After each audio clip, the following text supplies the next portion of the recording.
Scholars of Swift, it's Prof G. This lesson is specifically for my in-person Swift UI students, where my students submit their weekly work on their video lessons to our course GitHub Classroom account.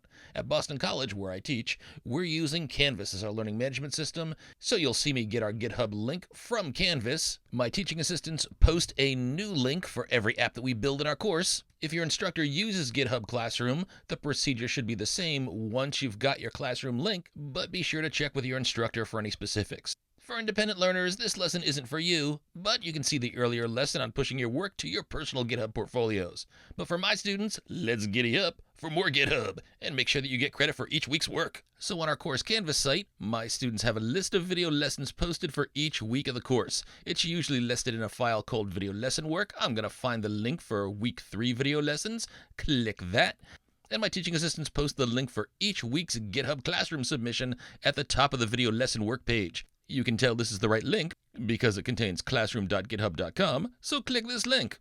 And the first time you do this, you probably won't have joined the classroom, so don't be surprised if your name isn't in the list. Now, if you've already registered, click your name in the list, but otherwise click skip to the next step. Now you'll see a page asking you to accept the assignment. Click the button to accept this assignment, and ho! You're probably seeing an error that says there's a repository access issue. But fear not, this is bad UI, but what's happened behind the scenes is you've been sent an email that allows you to accept an invitation to submit your work to GitHub Classroom. So go check your email. You should have a message that looks like this. Just click the link at the top of the email. You'll be asked to accept or decline the invitation. Absolutely accept it.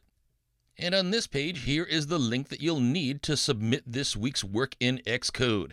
HTTPS should be clicked, but if not, click it. Then copy the URL. You can click the little copy icon here. The link should then be on the clipboard. Then head to Xcode with the project open that you want to submit. This week's work should contain code for the You Are Awesome project. Now, I happen to be working on an updated version of the Dungeon Dice lessons, so that's the project that I'm going to use for this demo, but be sure you're submitting the right project for this week's work.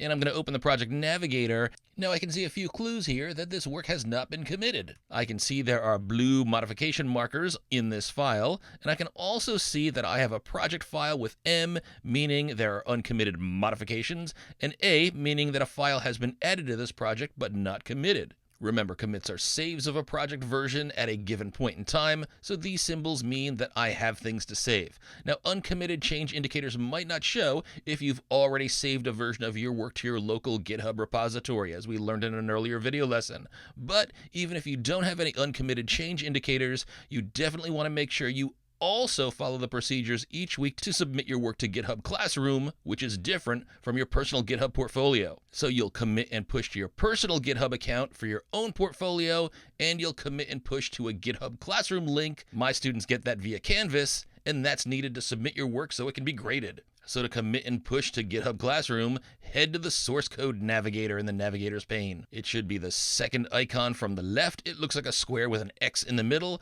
And once you click on this, you'll see tabs for changes and repositories. Click repositories. Expand the triangle next to your project name to see all the files inside of it. If you're doing this at the start of the semester, you're probably submitting your You Are Awesome project, but the procedure is the same for all projects.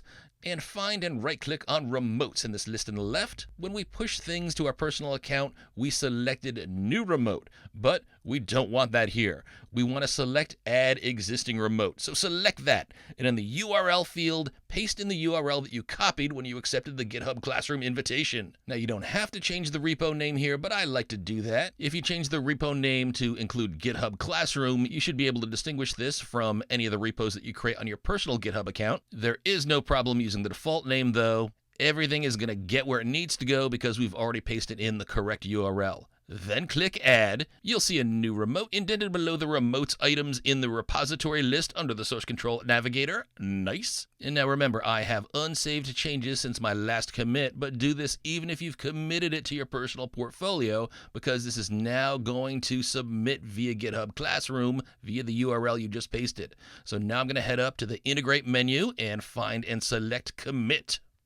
You'll see a not particularly friendly window show up. We'll ignore most of what's here, but this is the same thing that you saw when you committed your work to your personal GitHub page. You should remember that you do need to put a commit message into this field. It's a good idea to put in something that reflects what you're about to submit, like week 3, you are awesome work. Then there should be a button that says Stage All. Click that. It'll change to Unstage, but that means all your changes are staged, which is exactly what we want to do. We want to commit and push those changes. Now head over to this Commit button, click and pull down, and select Commit and Push. You'll be asked where you want to push changes. Select the option for the remote repository that you used when you pasted your URL in. This is the name that I gave it for the repo, and it's the only one that I have, but if you created a personal repo on your account, make sure that you're selecting the option for your GitHub Classroom repo, then select Push. Xcode chugs away. The Changes tab in the Source Navigator is now empty. That's what's expected since we just committed and pushed our prior changes. There are no more changes to commit and push. And just to show you, if you click back on the folder for the Project Navigator, the M&A flags are gone, and I don't see any unsaved changes markers in my code.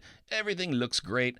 By the way, as soon as I make any changes to a file, more uncommitted changes flags show up. This happens if I just add a simple return character here. See these? But I'm going to Command Z to undo those. I don't really want to make any changes here.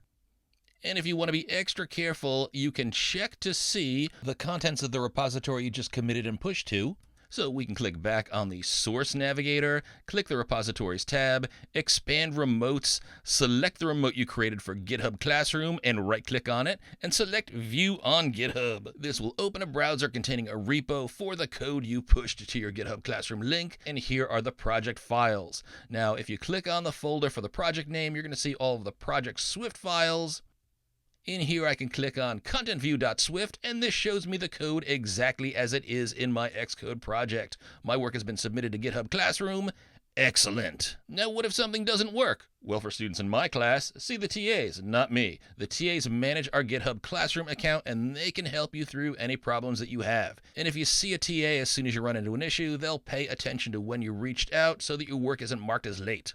See them too late, and your work is going to be late. But also remember, there's never been a better time to be a coder because you can ask AI for help. It's often right, not always, but often. And here's an example. One problem that students often encounter is an error that says their work could not be saved because the repository is out of date. How do you fix that? Let's ask ChatGPT. Now remember, success with AI is all in the prompting. So offer a very descriptive prompt. Mine here says, I'm using Xcode 26, and when I tried to push my project to GitHub, I got an error. The source repository is out of date. How can I fix this with Xcode without losing my work? Assume I'm a total newcomer to this. Give me step-by-step instructions.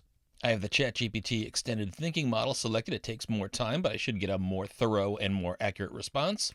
But eventually I'll see step-by-step instructions. Nice. Now, always feel free to reach out to a TA if you have any GitHub-related questions. See, the TA's not me, but see me for all other questions. I want you to do well. Definitely reach out. Drop by my office. It's a super fun visit. And as always, continue to hack.